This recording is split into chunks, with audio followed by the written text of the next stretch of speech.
Hello everyone and welcome to my YouTube channel. I think this is probably gonna be the first video that I ever upload on YouTube, which is super fun and definitely not scary at all. I feel like my English is not good right now. It's not at its peak. I haven't had time to practice. Well, I've had time to practice, I just haven't. But that's fine. Anyways, my name is Elias and I'm an autistic guy in Sweden who just really enjoys talking. It's kind of the only thing I do. And I thought, why not talk about the things that I find interesting and share it on YouTube? Because I bet there's at least one person who also finds this interesting. If I pronounce a word wrong, I didn't. Anyways, this video will be about the Holocaust, so maybe not the most happy topic for my first video, but you know, you just gotta, first video, boom. I will be focusing on the queer community, specifically in Germany. I think most of us know what the Holocaust is, because it's very well known. It happened between the years 1941 and 1945, but it's when the Nazis, the German Nazis, and then worldwide Nazis committed a horrible genocide against just a bunch of communities, more specifically the Jewish community, and those are the people who have been affected the most, but all communities involved have been affected. I've known about the Holocaust most of my life. We learned about it in school, but I feel like when talking about it, it was just mostly about the Jewish community, which we need to talk about, that is very good that we're talking about it. I feel like we should talk about every single community that was affected so that we're not leaving anybody behind, which is what happened to the queer community. And then when I, 3 years ago, when I was still in school, I got the opportunity to write an essay about any genocide that I wanted to write about. And I thought it was a great opportunity to do research about this thing that I wanted to know more about, because I knew that the queer community were persecuted during the Holocaust, but I didn't know the specifics. I didn't know any details because we didn't talk about it. It's been, a part of history that has been really erased. So I started doing research and I discovered a lot. I learned so much and it was so interesting, and I want to share my findings with everybody else because I think it's extremely important to talk about, especially right now in this political climate. All the things that are happening in the world right now, it's very important to talk about the past and things that relate to what is happening right now. And also, instead of saying the LGBTQIA plus community, I'm just gonna say the LGBTQ community because that is too many letters, but when I'm saying that, I obviously mean everyone. And I also don't want this to seem like I'm trying to overshadow the other communities that were affected. I am not, and I'm going to be telling you how it is. And the fact is that the homophobia didn't only come from the Nazis, but I don't want that to be a reason for racist and anti-Semitic queer people to hate on the Jewish community. Everyone suffered, and don't want it to seem like I am blaming the other communities, because I'm not. The reason why the queer community faced homophobia from other groups is not their fault, it's the Nazis' fault, because the Nazi propaganda just forced itself into everyone. So I just want to say that. Don't hate on people. Be kind, please. I will also focus on Germany because I can't focus on the entire world. And also, most of my sources were about Germany. That was where the Holocaust, the main point of the Nazis. That was their headquarters, per se. I don't know. And also Berlin, because you will hear why. Just wait a minute. Everything I say, I've got my sources linked, hopefully, since I wrote this like 3 years ago, and I have had a hard time finding all my sources, but I hope I can link at least most of them. But a lot of them will be in Swedish because I wrote it in Swedish. But first, coffee. Because don't talk to me before I've had my coffee or I'll shoot you.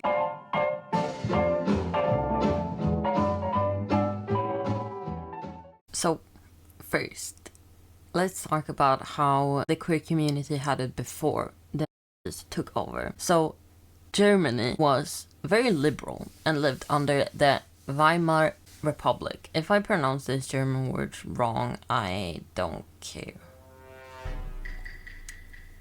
So, sorry. The people were very future-oriented, which led to them being very positive on things like technology and the right to wear the clothes that you want to wear. And in Berlin, the queer scene was spectacular. It was thriving. An example, just in Berlin, there were about 80 to 120 queer cafes, bars, and clubs, which is just so fun. This nightlife, this place led to the queer community really having a network, being able to socialize with other queer people, really have some sort of connection to each other, which is very important for a community to thrive. But other communities felt that freedom to, for example, women, but also the press, which created a lot of LGBTQ newspapers and magazines, which then spread out. You know, the queers were everywhere. The queers were everywhere, and that's so fun. Berlin was the epicenter for freedom, and people from all over Germany traveled to Berlin to, you know, get a taste of that freedom, to explore who they are and explore their sexuality, just, you know, maybe fashion, just trying to see who they are by going to Berlin to, you know, try out new things. But that is mostly limited to the nightclubs. On the streets, queer people faced hardships because old ideas of queerness still existed. You know, homophobia may not have existed in the clubs, but they certainly existed on the streets. And the law was against the community, as it usually is. And that legal oppression spread out to the rest of the population. Homophobia and transphobia existed everywhere. Transphobia more so since it, you know, existed within the queer community, as it still does today, which I don't understand, but that might be because I am trans, so why would I be transphobic, you know?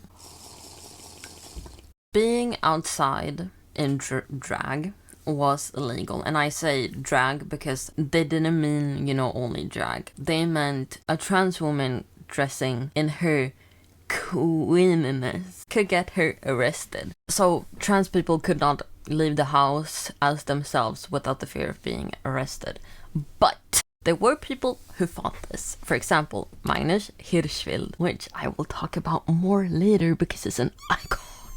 Hirschfeld and the Sexual Science Institute gave trans people what was called the trans pass, which was an ID card that explained that that person was receiving medical care. And this made it so that trans people could walk outside as themselves without being arrested, because this card like explained to the police what was going on. You know, kind of. So most capitals are more free than the rest of the country just because there are more different groups of people living together, which means that there isn't as much social pressure as there is in small towns, which is why just Berlin had this wonderful nightlife and why freedom existed just in the city. However, in small towns, the LGBTQ plus world was foreign. Everyone had very strong opinions about the changes that were happening, and the radicals thought that the changes were happening too slow, and the conservatives thought that the changes were taking away everything that they thought was important. Queerness was scary. They thought it was some sort of invasion, just something we need to get rid of, which, you know, it isn't. But they thought that. And these opinions and, you know, just uncertainty and difference in what different people are thinking is why and what allowed the fascists to spread their ideas. Now let me talk about the king, the icon, the legend, and the moment Magnus Hirschfeld. My king. He might be problematic and other, but everything I know about him is king behavior. And he made history. He was Jewish, social, democratic, homosexual, and a sexologist.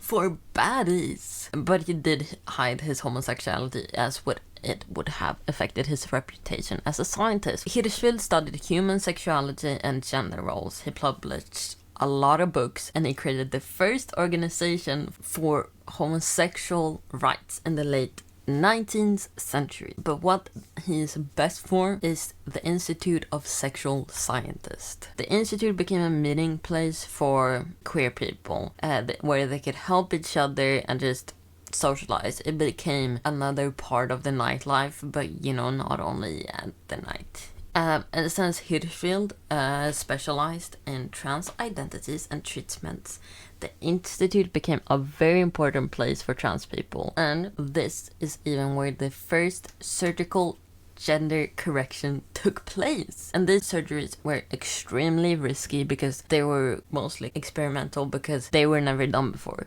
Literally. Almost no research because people didn't want to help trans people. Oh my god, I think... Ska du komma hit? Men du, hallå. Move your stinky butt. He just stood outside my window meowing. And this was also the first time in history where multiple surgical procedures were performed on humans. And one woman who survived that surgery was Charlotte Charleck. Was a Jewish, German, American trans woman, and once again an icon. She's very beautiful, and she also worked at the institute.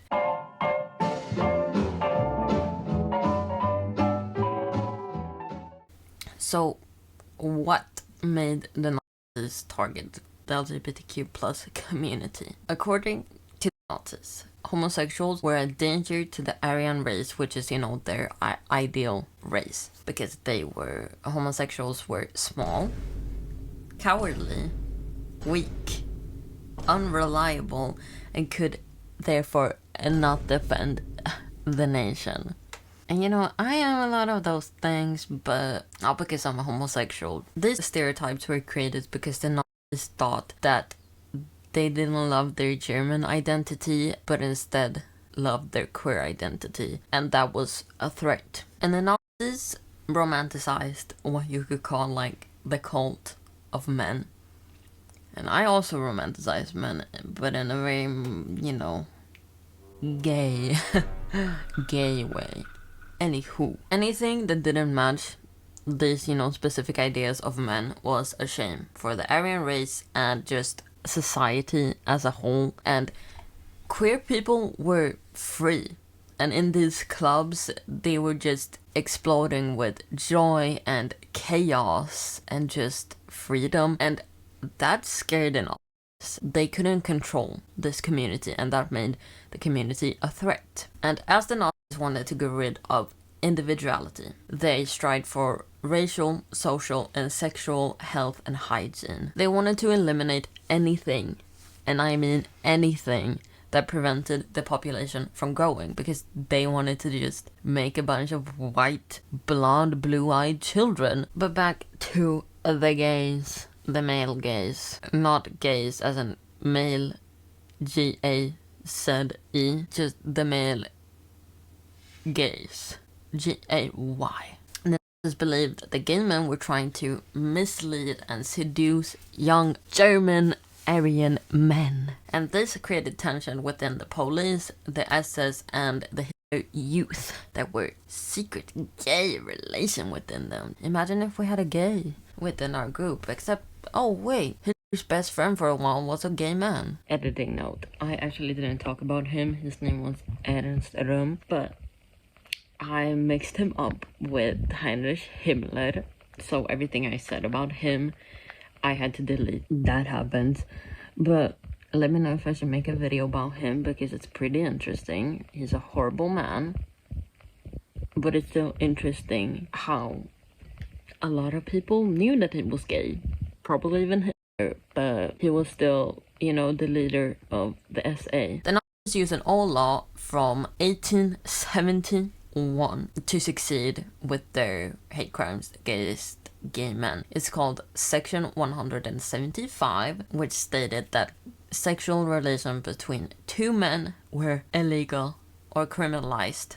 It was a crime. But some Nazis thought that women should be included in that law as well, but they weren't, because sexism. And they wanted to get lesbians involved in this law, since these lesbians could seduce straight women. But a lot of people thought that wasn't necessary, because women could still perform their duty, and they weren't permanently lesbian. And this duty was to create healthy Aryan children, take care of the home, and then support her husband. When the Nazis took over, women were forced to stop working in socially respected careers, leading positions, and influential public works. The reason that gay men and lesbians were treated vastly different is because of sexism. Women have for a long time been labeled as, an object for a man to use, and a woman's sexuality wasn't hers, but it was her husband. If a woman were to get freaky with another woman, it was mostly seen as, oh, she's just doing that so her man can have a good time. Her sexuality wasn't hers. A woman's sexuality was based on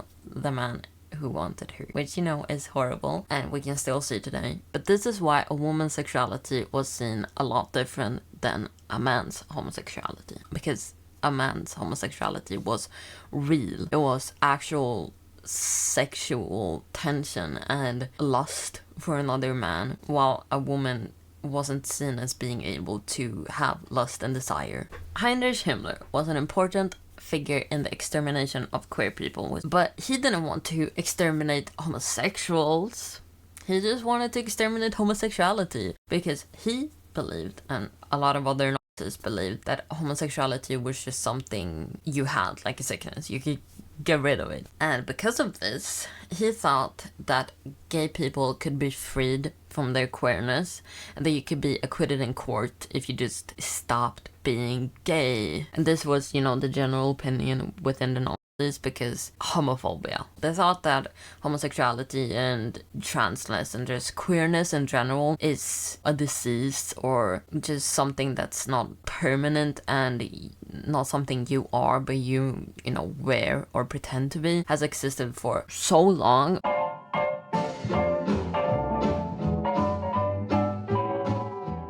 So how did the genocide happen? I'm just assuming that everyone who watches this video knows the basics about the Holocaust. When the Nazis took power, one of the first things that they did was close all the clubs and bars and queer cafes and everything, because they knew that was the queer community's backbone. That was what held them together and made them strong and made them fight back. So they got rid of that, so that the queer community no longer had any sort of protection and community. And this worked.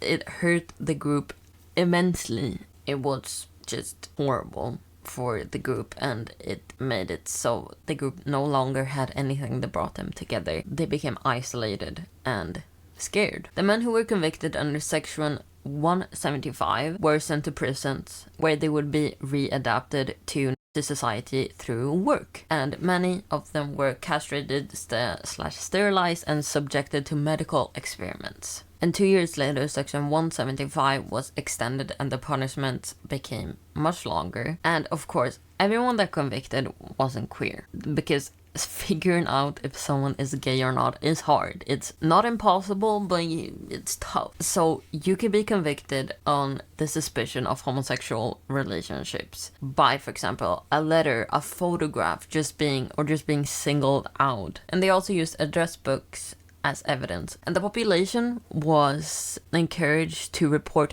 anyone who they thought might be queer. And they did. They listened. They did this because you would not want queers around you. That would be horrible.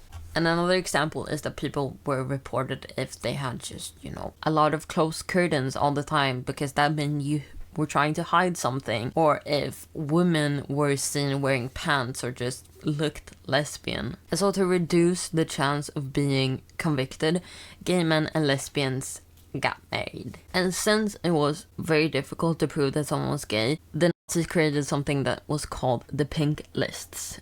And these were just long lists of thousands of names of people who were suspected of being homosexuals. And as soon as the Nazis took over, the police used this list to find gay men as quickly as possible. Like, the Nazis acted quick.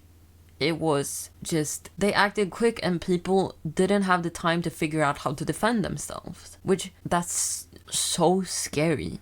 Over 100,000 men were registered and about 50,000 of them were sentenced to prison, and between 5,000 and 15,000 were sent to concentration camps. And those who were convicted of homosexuality, they were required to wear a pink triangle. Although lesbian women and trans people were not included in section 175, that did not mean that they were excluded from being targeted, murdered, and tortured, because they were also seen as a danger to the Aryan race if they were socially disadvantaged, prostitutes, or politically oppositional, or just, one of the other group, if they were Jewish, etc. But this is why it is impossible to assess how many lesbians and trans people were in the camps. Many who were imprisoned were then later sent to concentration camps, and in these camps, homosexuals were the most vulnerable group. The others had cohesion and a protective network, but the gay men had nothing. They were a divided group. They were harassed and even injured by other prisoners. As I said, let's not blame these groups. That was, the homophobic propaganda they were acting. Blame the Nazis. And just like the historian Eugene Kogon, the prisoners ostracized only those whom the SS had marked with the pink triangle. They were subjected to bestial treatments by the SS and were often severely abused by camp staff. And the SS often ordered them to a penal company with extra hard labor, brutal beatings, and even executions. Many died from the conditions in these camps, not just gay men, just everybody. And those men who were, experimented on did not survive. A lot of men were also offered to leave the camps if they got castrated. But according to, various documents, it isn't known if this promise was kept. I'm guessing that it wasn't, because why would they? Why would they? They could do anything, so why would they let people go? According to the professor of sociology, Rüdiger Lautermann, the death rate among homosexuals in the camp were about 60%. But other sources said that it is almost impossible to know, what the percentage is of those who died, because the Nazis destroyed so much. They destroyed almost all documents. So we don't know. On May 6, 1933, the institute were vandalized by a group of Nazi students. They destroyed everything they could get their hands on, everything. They poured ink all over research papers and destroyed the library and just other rooms that contained so many books. It was about 20,000 books that were destroyed that night. And those who worked there that night, it is safe to assume that they were killed. But there's no documents or no source or nothing. We don't know. But it is safe to assume that they were murdered. And they burned everything that they did not deem German, which was everything. And this was an attempt to erase all evidence that, the queer community has ever existed, because that was also their goal. They didn't want to just create a new Aryan society where in the past these groups that they tried to get rid of existed. No, they wanted to get rid of all evidence that these groups have ever existed. The reason why we don't have that much information and documentations of everything that happened is just because they didn't want people to know that these groups ever existed.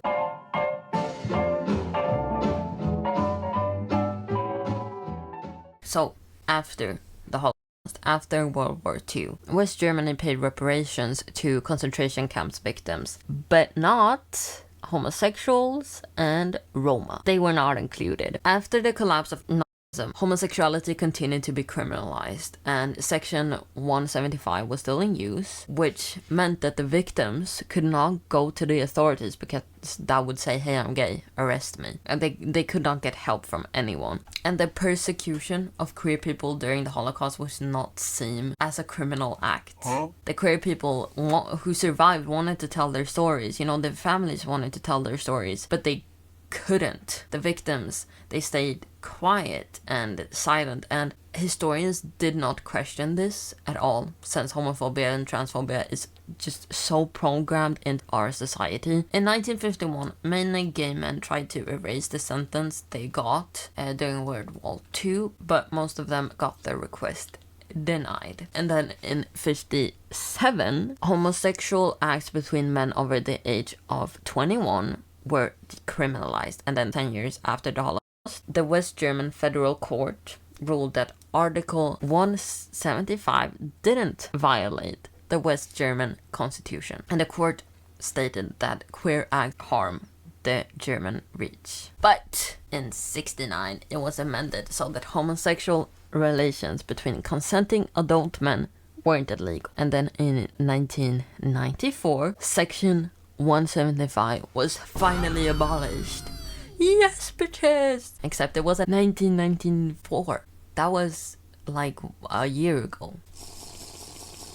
The freedom that existed in Berlin and Germany before the war, it didn't come back. And that hatred remained, and the LGBTQ plus group was permanently damaged, just like every other group that was affected. In the documentary Eldorado, Everything the Nazis Hate, one person says that the 20s are just a great example of how fragile freedoms are, and they can be taken away so easily. And the traces of what the Nazis said about the LGBTQ plus community are still seen today. Lesbians are being sexualized, gay men are seen as deceased, and trans people are being killed and removed from history. I wrote this essay a few years ago, as I said, and everything has just gotten worse. The things that Nazis did to our community are being done to us again.